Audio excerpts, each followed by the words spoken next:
Next topic Z parameters in terms of Y parameters.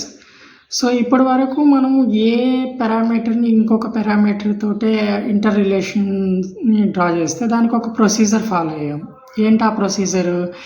ఏదైతే first వస్తుందో parameters, ఆ first వచ్చినటువంటి పారామీటర్స్ని సెకండ్ వచ్చినటువంటి పారామీటర్స్ని ఈ రెండింటినీ కూడా మనము కంపారిజన్ చేసి ఈ మొత్తం 4 ఈక్వేషన్స్లో, అంటే ఫస్ట్ వచ్చినటువంటి జెడ్ పారామీటర్స్ యొక్క 2 ఈక్వేషన్స్, వై పారామీటర్స్ యొక్క 2 ఈక్వేషన్స్, ఈ 2 ఈక్వేషన్స్ని మనం కంపారిజన్ చేసినప్పుడు ఈ 4 ఈక్వేషన్స్లో ఏ 2 ఈక్వేషన్స్ అయితే కంప్లీట్గా మ్యాచ్ అవుతాయో, అంటే బోత్ వోల్టేజ్ అండ్ కరెంట్ వాల్యూస్కి, ఆ 2 ఈక్వేషన్స్ తీసుకొని ఆ తర్వాత మనం సాల్వ్ చేసుకుంటూ ఒక ప్రాపర్ ప్రొసీజర్ ప్రకారం ఫాలో అవుతూ సాల్వ్ చేసాం అన్నమాట ఇంటర్ రిలేషన్స్ ఆఫ్ 2 పోర్ట్ నెట్వర్క్స్ని.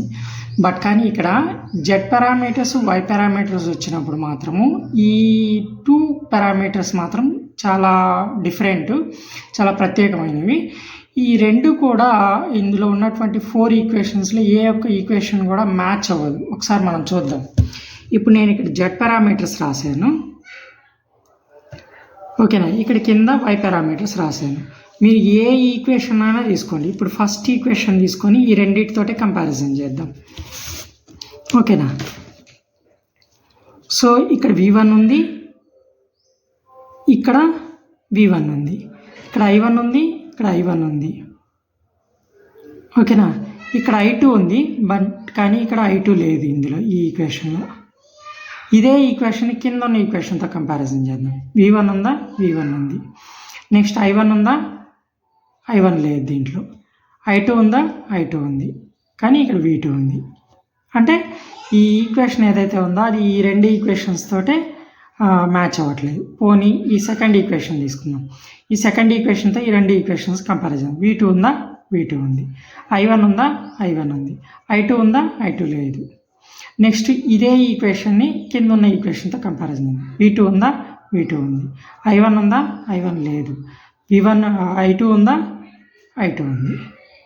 చూసారా, ఈ 4 ఈక్వేషన్స్లో ఇంతకుముందు మనము ఏదేని ఒక పారామీటర్ని ఇంకొక పారామీటర్ తోటే ఇంటర్ రిలేషన్షిప్ డ్రా చేసినప్పుడు ఖచ్చితంగా ఈ 4 ఈక్వేషన్స్లో ఏదో ఒక 2 ఈక్వేషన్స్ ఖచ్చితంగా మ్యాచ్ అవుతున్నాయి. బట్ కానీ ఇక్కడ మ్యాచ్ అవ్వట్లేదు.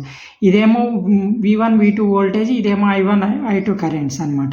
సో ఈ 4 ఈక్వేషన్స్లో ఏ ఒక్క ఈక్వేషన్ కూడా మ్యాచ్ అవ్వట్లేదు. ఎందుకు మ్యాచ్ అవ్వట్లేదు అంటే మేజర్గా ఈ 2 Z parameters and Y parameters ఇవి 2 కూడా ఇన్వర్స్లీ ప్రపోర్షనల్ అనమాట.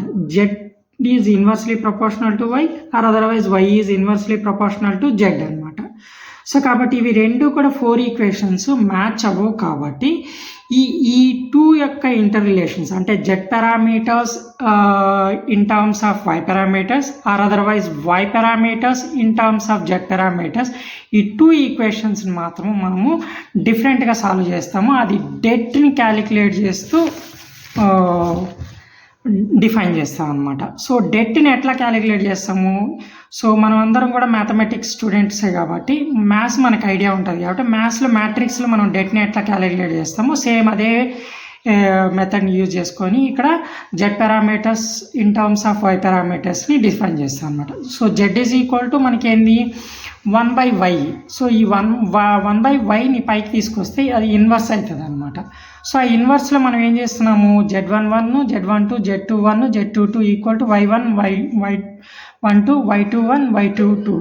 సో దీనికి ఇన్వర్స్ ఎట్లా డిఫైన్ చేస్తామంటే ఈ వై పారామీటర్స్ ఏవైతే ఉన్నాయో ఆ వై పారామీటర్సే ఇన్వర్స్ కాబట్టి ఆ వై పారామీటర్స్లో ఫస్ట్ మనం ఏం చేస్తాము? ఈ డయాగోనల్ ఎలిమెంట్స్ అంటే Y11, Y22ని ఇంటర్చేంజ్ చేస్తాం. అంటే Y11 ప్లేస్లో Y22ని, Y22 ప్లేస్లో Y1ని తీసుకుంటాము. ఈ Y12, Y21కి మైనస్లు తీసుకుంటాం అనమాట, మైనస్లు తీసుకుంటాము. తర్వాత డెల్టా వైని క్యాలిక్యులేట్ చేస్తాము దీనికి. So delta y equal to Y11, Y12, Y21, Y22 నుంచి డెల్టా వైని క్యాలిక్యులేట్ చేస్తే మ్యాట్రిక్స్ ఫార్మేషన్ ప్రకారము ఏమవుతుంది? AD మైనస్ BC అవుతుంది ఫార్ములా. సో ఆ AD మైనస్ BC ప్రకారం ఏమవుతుంది? Y11, Y22 minus Y12, Y21. ఓకేనా, దీంట్లో డెట్ వచ్చేస్తుంది. ఇప్పుడు దీని ప్రకారం ఏమవుతుంది అంటే Z11 is equal to Y22 by delta why. Delta Y అంటే ఇది మొత్తం వస్తుంది అనమాట. Y11 Y22 minus Y12 Y21 ఇది మొత్తం ఇక్కడ యాడ్ అవుతుంది. ఇప్పుడు Y12 ఇది Y12 ఇది Z12 ఎట్లా వస్తుంది అంటే Z12 ఈక్వల్ టు ఈ minus Y12 by delta why. ఈ డెల్టా వై అంటే ఇది మొత్తం రాస్తాం, Y11 Y22 minus Y12 Y21. Same అదేవిధంగా Z21 అంటే minus Y21 by delta Y. Next Y11 by delta Y Z22 అంటే. ఇది Z parameters in terms of Y పారామీటర్స్ని డెరైవ్ చేసినటువంటి ఈక్వేషన్ అనమాట. ఓకేనా, సో దీన్ని పాస్ చేసి మీరు నోట్ చేసుకోండి. ఇది ఇంతే అనమాట, ఈక్వేషన్ చాలా చిన్నది. సేమ్ అదే విధంగా మనం వై పారామీటర్స్ని ఎట్లా డ్రా చేస్తామంటే ఏం లేదు, ఈ వై ఇటు వస్తుంది, ఈ జెడ్ ఇటు వెళ్తుంది. ఇప్పుడు డెట్ని కూడా మనం జెడ్కి డెరైవ్ చేస్తాం అనమాట, అది చూద్దాం ఇప్పుడు.